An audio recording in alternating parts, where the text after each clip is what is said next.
Like the 94-95 Rockets. What's good, baby? You already know it is the big boss. How boss dog K-Po through the dope. Here's how this boxing. So today, like I said, I just made a video talking about the Dimitri Bivol Canelo fight. Now we're gonna talk about Canelo Alvarez and how this video gonna be titled.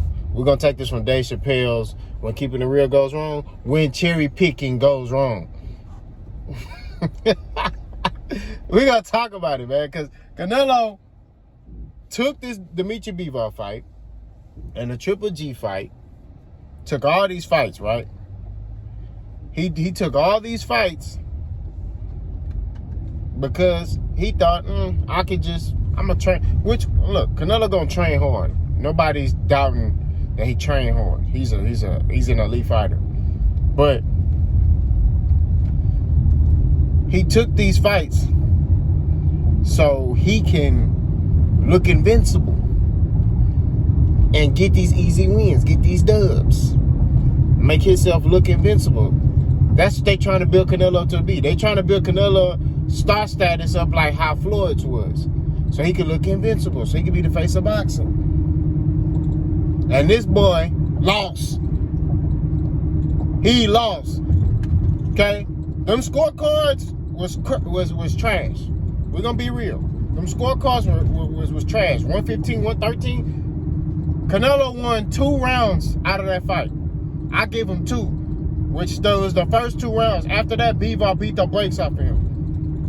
That's what I saw, in my opinion. Okay, because Canelo was throwing one power shot, Bivol hitting him with a combo, 5, boop, boop, boop, boop, boop, backing him up into the ropes. Bivol boxed beautiful. You know what I'm saying? Canelo did not look like himself. He looked slow. As far as head movement wise, he's never had fast feet. So, you know, we're not gonna talk about that. He had off night, but I think it's because he underestimated Bivol. That's what I believe. And and y'all know on my channel, I keep it 1,000. I was wrong. I picked Canelo to stop Bivol in 4 rounds. I said that. I said, man, Canelo gonna stop this boy in 4 rounds. It's gonna be bad. And I was wrong. Bivol used that jab, kept Canelo on the outside. And, you know, I thought Canelo, the head movement of Canelo was gonna be able to get him to slip some punches and stop vested to the body and break Bivol down. That's what I thought. But Bivol, he showed me that, hey, I'm for real. This ain't for play. And shout out to the dude who told me about Bivol. There's a dude in the comment section, I forgot, one of my videos, he told me. He was like, man, Bivol is good, bro. You know what I mean? He told me that. Now, granted, I know Bivol is a good fighter, but I don't look at him as an elite fighter. You get what I mean? But there's a dude in the comment section, so shout out to you. I admit, I was wrong. There's a dude in the comment section who told me, hey, Bivol can beat Canelo. And I was like, man, hell no, he ain't beating no damn Canelo. But it just goes to show you, can't underestimate nobody. Dimitri Bivol is real. We're gonna give it 1,000. They had a great game plan and he executed it beautifully. He had decent head movement. He was light on his toes. Like he looked sharp, bro. He looked sharp, crispy, razor blade. You know what I'm saying? So shout out to Dimitri Bivol. But Dimitri Bivol did this to him. Just imagine if what Charlo would have did to Canelo. All y'all be talking about Charlo ain't fought nobody, he trash, and all this other stuff. Just imagine what Jamal Charlo would have did to Canelo. Jamal Charlo throws punches with bad intentions. Jamal Charlo, strong jab. He be dropping people with jabs, can counter. Is a very disciplined fighter. You don't really see. The only thing you can say about Charlo is sometimes he fights with these emotions sometimes, and he tries to get guys out of there. And one thing that Bivol that he did against Canelo that was smart was he didn't get caught up in Canelo's games. There was a moment where Bivol kind of landed a couple of punches on the Canelo, backed him up to the ropes, and Canelo trying to bait him in to come to the ropes, and Bivol was like, "Nah, come back out here." You know what I mean? I think Charlo probably would have fell into that, you know, like, you trying to tell me what's up? And he would have came in there, Canelo would have hit him with something. You know what I mean? That's the only thing. Bivol was like, "Man, nah, come out here. Come back out here and get this work." You see what I'm saying? But you talk about a Charlo who is aggressive, and you know what I'm saying? A guy like that who, man, come on, man. Then you got David Benavidez who throws combinations, man. Or even Errol. You know what I mean? Errol be the smaller man, but Errol throw punches with bad intentions. You know what I mean? If Errol would have fought Canelo, I mean, that's 50-50 fight. You know what I'm saying? I don't see Errol standing there in a pocket with Canelo. Errol would have to box Canelo. You know what I'm saying? But I think Errol Spence can beat Canelo. I'm not gonna lie to you. That's just what I feel. You know what I mean? Unbiased opinion, it's a 50-50 fight. It's a tough fight because Errol Spence got to come up and weight and stuff like that. But Errol Spence can beat Canelo. I think he has enough in his arsenal to beat Canelo. You know what I mean? I do. I think Charlo, David Benavidez, and those are all the bigger fights. You lost to Bivol, who ain't really proved himself in the sport yet. You know what I mean? Like, he got some decent wins. Don't get it twisted. And this win right here is definitely going to catapult him into stardom. It's going to get some people to get more eyes on him and to know who he is. Now, a lot of people ain't feeling him right now because he's Russian. You know what I mean? And due to the fact Russia invaded Ukraine. You know what I mean? But it's going to get people to get more eyes on him. Why? Because he beat Canelo, a popular name in the sport of boxing. You see what I'm saying? So, you fought a fighter whose star power is not as big, because I don't think Bivol's a bigger star or even a bigger fight than Canelo versus Charlo. If Canelo fought Charlo, I'm from Houston, bro. You know what I'm talking about? I'm from Houston. If Canelo fought Charlo in Houston, they're gonna have to either use Minute Maid, the Texan Stadium, which is NRG, which most likely they're gonna have to fight in NRG. Because they finna pack that mug out. All the Hispanics we got down here, and even in the surrounding areas, Texas, Dallas, you know what I mean, like San Antonio. Even if they fought in Dallas and the Cowboy Stadium, they gonna sell that mug out. That's a big fight. That's a major fight. I'm talking about you don't understand. That's a major fight. You know what I mean? Now you can say what you want about Charlo. Charlo has spent a lot of his career since he's moved up from 154 trying to get a Canelo fight. Not for the payday. I mean, yeah, he's going to get paid, but he's trying to fight the elite fighters. When you knocking dudes off in boxing, we're going to keep it real. When you knocking dudes off, you feel like you that dude. You feel like, man, I want to fight the best. You see what I'm saying? That's what you want to do. Now, granted, he spent a lot of time, like I said, trying to get a Canelo fight, trying to get a Triple G fight. And they won't fight him. You know what I'm saying? They just won't. I mean, Charlo been trying to get Canelo fight since 54. Him and his brother. Then Big Charlo go up to 60. Try to get a Triple G fight. He was the #1 mandatory. He went the WBC route. It was a mandatory for Triple G. Triple G didn't fight him. Then Canelo beat Triple G. They tell Charlo, hey man, you need to fight so-and-so. He fought both of them, knocked him out. Canelo don't want to fight him. Then Canelo get franchise champion, and then boom, Charlo's now elevated to the WBC champion. But then people want to make comments, oh, Charlo's he ain't beat nobody for the belt. It's not his fault. He wanted to fight these guys. He wanted to. They didn't. He was the mandatory. All these people be talking about, oh, they offered him a contract.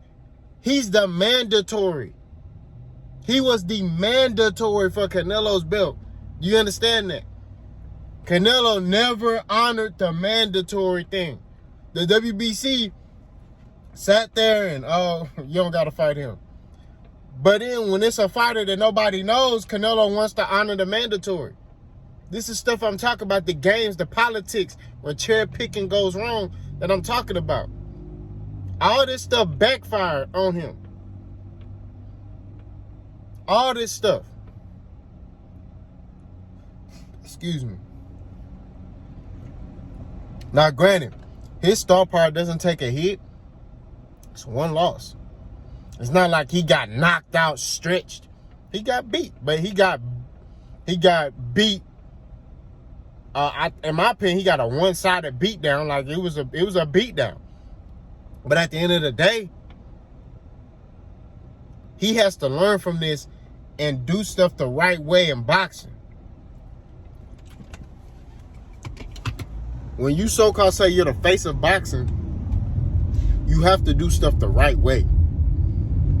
He already signed a little contract with DAZN, but he should have signed that Showtime contract. Because at the end of the day, even if let's just say hypothetically, he signed that Showtime contract. And let's just say hypothetically he lost to Charlo. What does he come out of that situation with? A bigger payday. Because he gonna make more money off the back end of the fight. You see what I'm saying? He's gonna make more money off the back end of the fight. The pay-per-view sales, him selling his merchandise and all that stuff. He's gonna be the A side in that fight against Charlo. You know what I mean? He getting 45 million. Charlo was gonna get 10 million. You know what I mean? But he was gonna make money off that pay-per-view forever. Floyd's still getting paid money off his pay-per-views.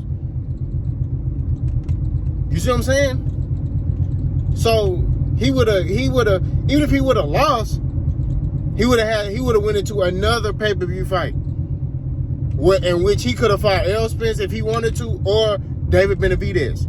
He could have picked. And if he would have fought Errol Spence doing 40, 50,000 in Dallas Stadium. So let's just say they pick a mutual site, and let's say they fight at the Spurs Arena or the Alamo Dome in San Antonio. They gonna sell that mug out. They gonna sell that mug out. Because like I say, Errol Spence doing 40, 50,000. You know what I'm saying? Just off the muscle, just. You know what I'm saying? Like, he doing 30, 40, 50,000. So just imagine Canelo say, I want to fight Errol Spence. That's a big fight. They going to make some money off of that. They going to make a lot of money off that fight. Win, lose, or draw, he going to get paid. You know what I'm saying?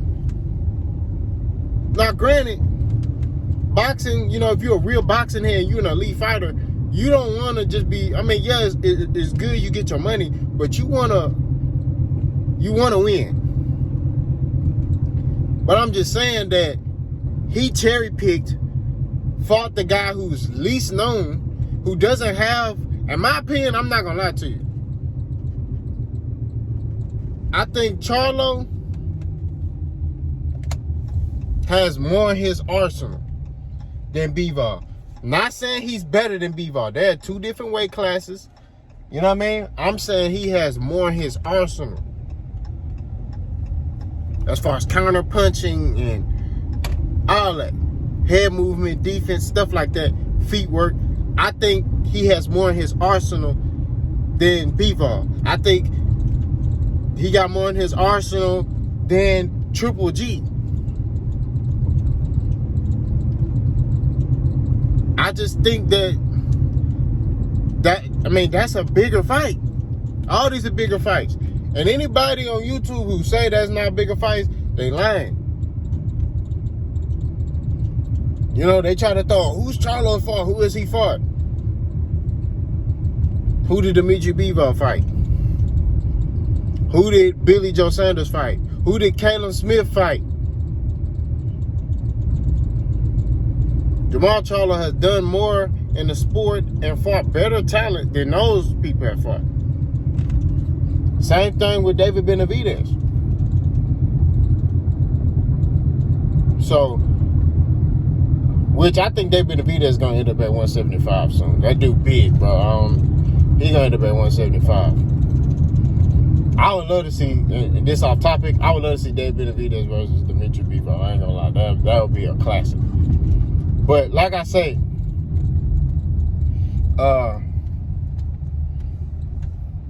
he cherry-picked and took an L.